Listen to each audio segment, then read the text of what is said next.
Assalamualaikum warahmatullahi wabarakatuh. Baiklah, saya akan mencoba membuat media pembelajaran untuk bimbingan TIK di SMA Negeri 2 Ciamis. Khususnya untuk kelas 10 MIPA 1 ya, karena saya menjadi eh, guru pembimbing untuk teknologi informasi di kelas 10 MIPA 1 tersebut. Yang pertama saya akan mengenalkan tentang pengenalan komputer. Apa itu komputer, gimana cara penggunaannya, dan apa komponen-komponen komputer tersebut. Yang pertama yaitu pengertian komputer ya. Sebelum kita coba ke praktek, kita harus mengenal dulu tentang apa itu komputer, apa itu nama-nama CPU, dan sebagainya itu ada di pengenalan komputer ya. Komputer itu sebetulnya berasal dari bahasa Latin yang artinya compute ya, yang artinya menghitung ya. Untuk definisi komputer sebetulnya banyak para ahli-ahli mendefinisikan apa itu komputer ya. Tapi saya akan mengambil satu definisi komputer aja yang bisa kalian atau siswa-siswa coba diingat ya. Apa itu maksud definisi komputer ya? Komputer dari kata asalnya dari kata compute yang artinya menghitung ya. Itu aja patokannya. Nah, untuk sekarang definisinya masalah komputer adalah sebuah mesin penghitung elektronik yang cepat dan dapat menerima informasi input digital. Prosesnya sesuai dengan suatu program yang tersimpan di memori atau storage program dan menghasilkan suatu output informasi. Jadi mungkin dari definisi ini gambarannya komputer itu ada input, entry ya, ada proses dan hasil atau output. Itu mungkin definisi untuk komputer. Sedangkan di komputer untuk yang supaya Anda paham atau tidak salah tanggap tentang komputer itu sebetulnya ada 3 komponen yang kalian harus hafal ya. Di antaranya ada komponen-komponen dalam teknologi informasi dan komunikasi, yaitu ada 3 bagian sebetulnya ya. Bapak ini cuma menampilkan 2 aja dulu sementara ya. Yang pertama itu brainware ya. Brainware itu definisinya merupakan operator atau manusia yang terlibat dalam mengoperasikan serta mengatur sistem komputer yang dapat juga disebut dengan sebagai pengguna. Jadi dalam elemen teknologi informasi itu ada 3, yaitu yang pertama brainware. Brainware itu orang yang menggunakannya. Jadi tidak mungkin komputer itu tidak ada yang mengoperasikan atau yang menggunakannya. Itu biasanya istilahnya disebutnya brainware atau otak ya, brainware. Otak. Sebetulnya brainware itu dibagi dari beberapa tingkatan tergantung pengerjaannya atau bisa juga dilihat dari selain pengerjaan dilihat dari pendidikannya. Misalnya ada brainware yang paling rendah biasanya cuma mengoperasikan aja. Itu disebutnya biasanya operator ya, operator. Ada lagi tingkatan yang lebih tinggi yaitu programmer. Programmer itu ada pendidikannya, ada kursusnya.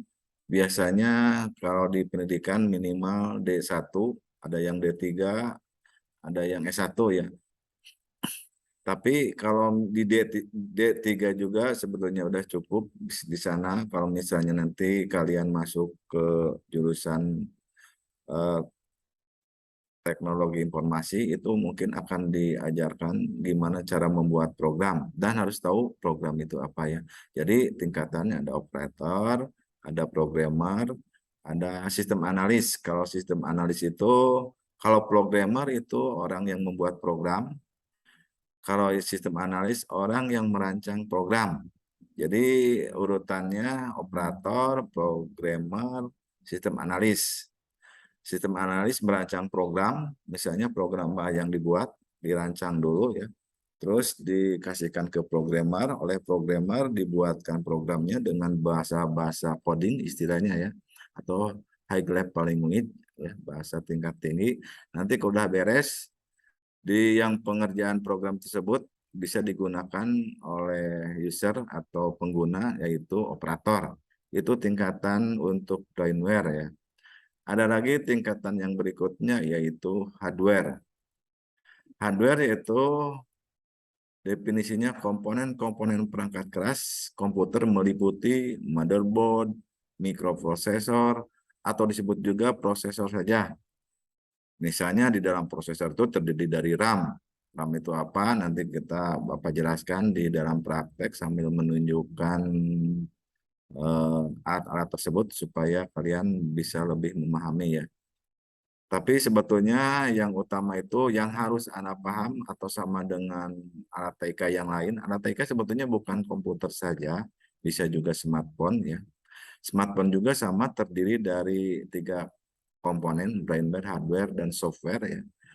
Eh, Hardware itu biasanya kalau misalnya di ponsel, karena mungkin Anda hampir rata-rata punya smartphone semua, itu biasanya kalau membeli ponsel itu ada prosesor. Jadi dilihat prosesornya gimana, kalau prosesornya lebih bagus biasanya lebih mahal ya. Lebih bagus itu biasanya kuat dan kecepatannya lebih tinggi. Didukung dengan RAM. RAM itu sebetulnya RAM itu read access memory ya. Akses memori itu pendukung dari prosesor tersebut, pengingat ya. Ada lagi caching, Vega dan sebagainya. Nah, nanti mungkin Bapak jelaskan di praktek ya setelah ini. Ada lagi satu lagi ya, nanti ada lagi, ini cuma gambaran aja. Ada lagi yang ketiga yaitu software. Nah, ini software ya. Software adalah data yang diprogram atau disimpan dan diformat sebagai digital dengan fungsi tertentu. Perangkat ini sendiri tidak memiliki bentuk fisik. Jadi untuk software ini tidak kelihatan fisiknya, di mana bentuknya seperti apa, tapi kelihatannya ada data data fisik penyimpanannya. Contohnya misalnya flash disk. Kalau zaman dulu disket, ada lagi piringan hitam, ada lagi CD yang biasa untuk setel video kalau zaman dulu ya. Itu yang kelihatan cuma bulat bening ya, tapi itu sebetulnya di dalamnya ada data yang tersimpan, misalnya data video, data eh, gambar dan sebagainya. Itu data tersebut tidak akan kelihatan kalau misalnya tidak menggunakan alat langsung ya. Alatnya seperti apa? Alatnya seperti komputer atau video player dan sebagainya. Jadi itu disebutnya software ya. Software itu perangkat lunak ya. Istilahnya perangkat lunak. Perangkat lunak itu terdiri dari macam-macam ya. Ada sistem, ada aplikasi dan sebagainya. Untuk kali ini mungkin Bapak cuma sekilas untuk media pembelajaran ini supaya kalian nanti kita coba di lain waktu atau di bulan depan atau di minggu nanti ya, Bapak akan menerangkan dengan bentuk langsung dilihatkan ke kalian. Itu ini bentuknya, hardware-nya monitor misalnya, hardware-nya ini, software-nya ini dan sebagainya. Dan Anda jangan salah paham untuk software, software sistem, software aplikasi, dan ada software utility ya. Nanti untuk di program media pembelajaran selanjutnya Bapak akan menerangkan tentang software tersebut ya.